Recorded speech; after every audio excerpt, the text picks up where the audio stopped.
Hi, this is Oliver Chen, author of the annual series Tales from the Chinese Zodiac. I'm here to wish everyone at the Oakland Asian Cultural Center a happy Chinese New Year and a Year of the Ox. We're going to read the Year of the Ox story time in a second. I just wanted to give a brief introduction to myself and Medium, our book publishing company in San Francisco. So we've published a lot of children's stories, some of which we've shared with the OACC before, like The Octonauts. We have a new anthology graphic novel, Awesome Asian Americans. This is our martial arts story, Julie Black Belt. And we've done a new series on cool inventions from Asia, such as the discovery of ramen and fireworks and gunpowder. Along the way, we've done all 12 stories of the Zodiac, and this is just a little refresher for some of the characters that you may know and love. So we have Ralph the Rat, which was this past year, and then we're just going to go back into time. Patty the Pig, Daniel the Dog, Ray the Rooster, Max the Monkey, Sydney the Sheep, Hannah the Horse, that's Susie the Snake, our very popular Dominic the Dragon, Rosie the Rabbit, and Teddy the Tiger. So we're going to read the revised edition of the Year of the Ox. The 2021 edition is bilingual and simplified Chinese. So my assistant Eli is going to help me out. He's going to follow along in the story while I read it. So that's the cover, and every story is about a little animal, a boy or girl, just like you, growing up, meeting friends, encountering other people who live in the world, and having to blaze their own trail and discover who they are and what they like to do. So we've done all 12 stories, and we're working our way back around doing new editions which have bilingual translations in simplified Chinese. So my friend Jeremiah Alcorn, he is the artist. He's done the artwork for the dog, pig, rat, and ox. Every year he's introduced a brand new cast of 12 characters. So keep your eyes peeled. You can see each of them in this story. So for those of you guys at home, I want you to follow along with me, be good readers. And then every book has a special sound that the main character gives. So when the time comes, I'll say, help me out with that special sound. I'm going to count to 3. 1, 2, 3. And you guys can help me out with the special sound that Olivia the Ox makes. Okay? So I'll flip the first page, and then Eli will take it from there. Here we go. Light glistened off the morning dew, and the rising sun welcomed another day. Inside the stables, Mama and Papa Ox yawned after a long night. Resting in their bed of hay, they tickled their new baby. Oh, see that baby? Isn't she cute? Mama smiled. Hello there, honey. Only a few hours old, the youngster was rustling about already. She had a sweet and peaceful manner, so Papa suggested, hey, let's call her Olivia. Good idea, Dad. The proud parents introduced the calf to their friends. She'll be a big gal, they all agreed. Mama whispered, tomorrow you'll meet the farmer's daughter. Her name is May. Okay. Oh, they're having their first play date. During her first visit, the girl petted Olivia and combed her hair. I'll know we'll be best friends, smiled May, and she adopted Olivia as her little sister. Oh, there's Olivia, who promised, I'll always look after you. Sharing a bubbly spirit, the girls played tag, hide and seek, and kicked the can. In the countryside, the pair loved to stop and smell the roses. But sometimes their wild wandering would make quite a mess. Afterwards, Olivia's parents took her aside. Mama noted, honey, there's a time and a place for fun and games. Papa added, yes, dear, it's about time you learn to pull your own weight around here. So the following morning, Mama and Papa showed her the shed where they got ready for work. Every day, the bull and cow would each carry a yoke and pull a plow. Olivia wanted to pitch in, despite Mama's misgivings. Papa pointed out, "Hey, Olivia, the yoke is heavy and tilling the ground is hard labor."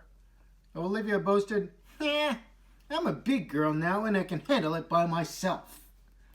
"Okay, Olivia." "Oh, look how big that yoke is." But try as she might, Olivia was too small to plow the fields. Many times she got stuck in the mud and had to be rescued. Okay, you guys at home, get ready. Count to 3. 1, 2, 3. Help me out with Olivia's sound. Ready, go. Moo. After a long day, Olivia came home dirty and plumb tuckered out. After dinner, Mama advised, "Dear, maybe you could try a different job." "Oh, yes, I'd like that very much," answered Olivia eagerly. So the next day, May led Olivia to the nearby well to fetch some water. Gingerly, the girl filled her bucket and she bounced it upon her head. Have you guys ever done that before? Her little sister bragged, "Nah, I can carry much more than you." "Be careful," May warned as Olivia moseyed along with 2 buckets on her shoulders. Wow, they were almost home when a rooster bumped into them and crowed. Olivia slipped and spilled the water everywhere. After cleaning up, May thought of another chore for Olivia. "Next week is harvest time. You could bring the rice to be milled." Olivia nodded and they prepared to collect the crop. During the harvest, May loaded stalks of grain onto Olivia's back. "This is easy," smirked Olivia. But on the way to the mill, a snake darted in front of her. Startled, Olivia scattered her load all over the road. Now both girls were embarrassed, but the weekend was here and May's parents had planned to sell their vegetables at the local farmer's market. Have you guys been to a farmer's market before? Olivia promised to behave, so Mama and Papa let her come too.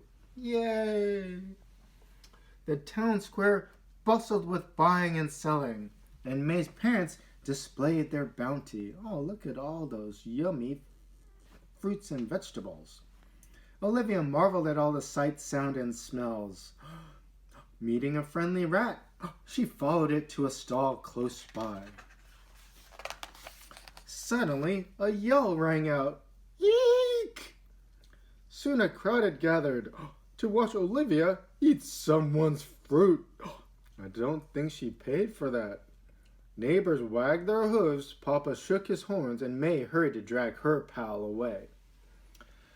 After that commotion subsided, Mama moaned, "Darling, I guess you're not old enough to help us after all." May and her parents were disappointed too, so Olivia, she trudged back with her tail between her legs. At home, Olivia wanted to prove she was a hard worker, but May's parents had business in town with Mama and Papa. Leaving to tend the fields, May told Olivia, "Please just stay behind and out of trouble." Alone with little to do, Olivia vowed, "I'll show them, somehow." Later, she heard a cry pierce the sky. Wah! As noises suddenly filled the air, Olivia rushed outside and couldn't believe her eyes. Everyone was running away from the farmland that was quickly flooding. The old dam had burst. Okay, you guys at home, help me out. Count to 3. 1, 2, 3. Help me out with Olivia's sound. Moo! Bellowed Olivia. But no one stopped to help. Immediately she wondered, where is May? Olivia jumped into the rice paddy, splash, to search for her sister. Passers-by warned her, leave while you can. but she pressed on against the current and finally spotted May clinging to the branches of a cypress tree. Wet and worried, May was surprised to see Olivia. "Oh, what are you doing here?" "Oh, this is no time for questions," Olivia sputtered. "Get down and climb on board." Swimming toward home, Olivia picked up others stranded by the rising water. "Help, help! Oh, stay there, we're gonna come get you." Juggling them on her shoulders, Olivia plowed ahead. At last, she clambered over the ridge to safety. "Oh, thank you so much." But before they could catch their breath, they noticed the bank had begun to buckle. If it gave way, the water would flood the village below. May cried, "Oh, we need to warn the townsfolk." "Hurry up and go," replied Olivia as she pressed her shoulder against the dike. "I'll hold it up." Hesitating, May hopped on her bicycle. "I'll pedal as fast as I can, and you'd better still be here when I come back." Leaning against the crumbling wall, Olivia, she spotted a crack where water began dripping through. She needed to patch it, but didn't dare move. What could she do? Hastily, plop, she stuck her tail into the hole. The plug held, and Olivia sighed in relief. Feeling the world's weight on her shoulders, Olivia didn't want to let everybody down. Digging into her hooves into the ground, she pushed with all her might. "Okay, you guys, one last time. Give me Olivia sound. 1, 2, 3. Moo."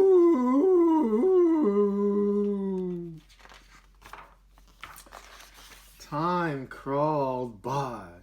Just then, May's family and Mama and Papa arrived with lots of helpers. As the waters finally receded, Olivia took a break. She was dirty, soggy, and hungry, but was very happy. May hugged Olivia. "Oh, thanks for coming back for me." Olivia blushed. "I know you'd do the same." Joyfully, Mama and Papa remarked, "You two are the bravest girls in the whole world." Soon life returned to normal, and Olivia and May played their games and roamed about as before. Their parents watched how they were growing up, both hungry for adventure and strong-willed. These sisters loved each other heart and soul. May knew that Olivia was there for her when it counted, and everyone around would remember that this was a marvelous year of the ox. So we'll turn one more page. These are all the years that are year of the ox. So if you know somebody who's going to get born after February 12th, they'll be the year of the ox. And we're going to read this paragraph. These are all the qualities that Olivia discovers that she has in her adventure. People born in the year of the ox are patient, stout, and down to earth. They are plain-spoken and hard-working. But sometimes they can be creatures of habit, cautious and headstrong. Though they may be slow to rouse, oxen are dependable characters indeed. And so that is our story for this year, the year of the ox. We think all the stories are great any time of the year, and so we hope you enjoy them.